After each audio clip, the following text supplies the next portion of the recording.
अस्सलाम वालेकुम व्यूअर्स, उम्मीद करती हूँ आप सब खैरियत से होंगे और रमज़ान की बरकतें समेट रहे होंगे। अक्सर हम शादियों पे आलू बुखारे की चटनी खाते हैं, लेकिन घर पे वो फ्लेवर नहीं आता। आज मेरी रेसिपी को exact as it is follow करेंगे तो आपकी जो आलू बुखारे की चटनी है वो बिल्कुल वैसी बनेगी, बिल्कुल वही फ्लेवर आएगा जो हमें शादियों पे आलू बुखारे वाली चटनी का आता है।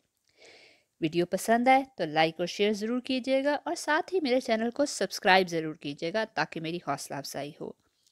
ये रेसिपी बिल्कुल वैसी बनती है जिस तरह के हमें शादियों पे मिलती है। इसके लिए हमें खुशक आलू बुखारा चाहिए है 1 कप। आप खुशक आलू बुखारा डार्क कलर का भी ले सकते हैं। डार्क कलर का थोड़ा खट्टा होता है और लाइट कलर वाला जो है वो मीठा होता है। तकरीबन 250 ग्राम या 1 कप आप ले सकते हैं। चीनी हमें चाहिए है 1 कप। जितना आलू बुखारा है उतनी ही चीनी डलेगी। चीनी को बारीक पीस लें। साथ इसके डलेंगे 4 मगज़, 2 टेबल स्पून। आप इसको कम भी कर सकते हैं क्योंकि मुझे ज़्यादा अंदर चीज़ें डली हुई पसंद है तो मैं इसमें ज़्यादा डाल रही हूँ। कुटी लाल मिर्च हाफ़ टी स्पून, ये इतनी ही डलेगी। साथ हमें चाहिए है बादाम, 15 से 20 अदद। आप बादाम और 4 मगज़ कम ज़्यादा कर सकते हैं।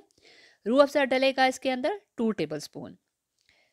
रूह अफ़ज़ा इसका मेन इंग्रेडिएंट है इसके अंदर। सबसे पहले हम एक पैन में 3 कप पानी लेंगे, उसको मीडियम हीट के ऊपर रखेंगे और आलू बुखारा जो है वो इसके अंदर डाल देंगे। 3 कप पानी मैंने ले लिया है। अब मैं इसके अंदर आलू बुखारा डाल दूंगी और इसको मीडियम हीट पे तकरीबन 25 मिनट तक पकाऊंगी। 1-2 दफ़ा आप इसको चम्मच हिलाएं। इसको बार बार चम्मच नहीं हिलाना वरना जो आलू बुखारा है उसकी चटनी इतनी अच्छी नहीं बनेगी। साथ ही एक दूसरे पैन के अंदर हम तकरीबन 1.5 कप पानी डालेंगे और इसके अंदर जो चीनी हमने बारीक पीस ली है वो डाल देंगे चाशनी तैयार करने के लिए। साथ ही हम बादाम को भी छील लेंगे। बादाम को बाउल में डाल लें, थोड़ा सा पानी डालें और माइक्रोवेव पे 2 मिनट टाइम दे दें। जब तक माइक्रोवेव में टाइम दिया जा रहा है हम अपना चीनी आलू बुखारा को भी ध्यान रखेंगे कि वो लगे नहीं। आलू बुखारा जो है वो अच्छे से पक रहा है। मीनवाइल जब हम चेक करेंगे बादाम जो है वो भी गर्म हो चुके होंगे, बॉयल हो चुके होंगे। एक बार मैं चम्मच हिलाऊंगी, पहले आलू बुखारा चेक करूंगी, अभी ये पूरा नहीं फूला। माइक्रोवेव से बादाम निकाल लेंगे और इसका पानी ड्रेन करके ठंडा पानी डाल देंगे। उसके बाद आप देखें कितने आसानी से हमारे बादाम के जो छिलके हैं वो सेपरेट हो रहे हैं। बादाम को हाफ हाफ कर लेंगे। चीनी का हमारा मिक्सचर जो है वो बॉयल हो चुका है। इसके अंदर लाल मिर्च, कुटी लाल मिर्च जो हमने रखी थी वो डाल देंगे और इसको अच्छे से हिला लेंगे।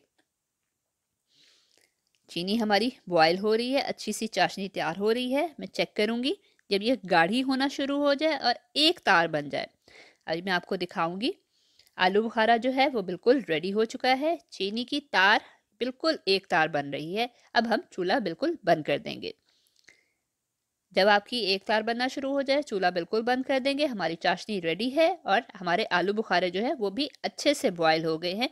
इट मीन्स कि हमारी चटनी बहुत मज़े की बनने वाली है। आलू बुखारे का पानी खुशक करेंगे। आधा कप पानी मैं इसके अंदर रहने दूंगी, बाकी पानी गिरा देंगे। और उसके बाद यही आलू बुखारा और आधा कप पानी जो है वो चाशनी वाले मटेरियल के अंदर डाल देंगे और इसको थोड़ा सा हल्के हाथ से हिला लेंगे। 4 मगज़ मैंने धो के रख लिए थे। आप धो के छाननी में उसको छान लें ताकि पानी उसका ड्रेन हो जाए। चटनी हमारी रेडी हो रही है।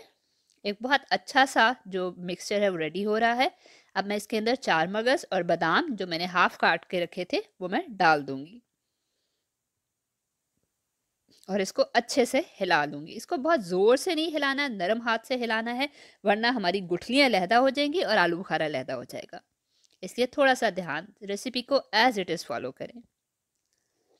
जब ये हमारा मिक्सचर थोड़ा गाढ़ा हो जाए तो हम इसके अंदर रूह अफ़ज़ा ऐड कर देंगे और इसको थोड़ा सा हिला लेंगे तकरीबन 1 मिनट। रूह अफ़ज़ा डालने का एक फ़ायदा ये है कि फ्लेवर बिल्कुल शादियों जैसा आता है और दूसरा हमें फूड कलर डालने की ज़रूरत नहीं पड़ती। हमारी चटनी का कलर कितना अच्छा आ गया है और आलू बुखारा भी सही से फूल गया है। वो गुस्से से फूल गया है कि मुझे क्यों पकाया। हमारी मज़ेदार सी चटनी जो है वो रेडी हो चुकी है।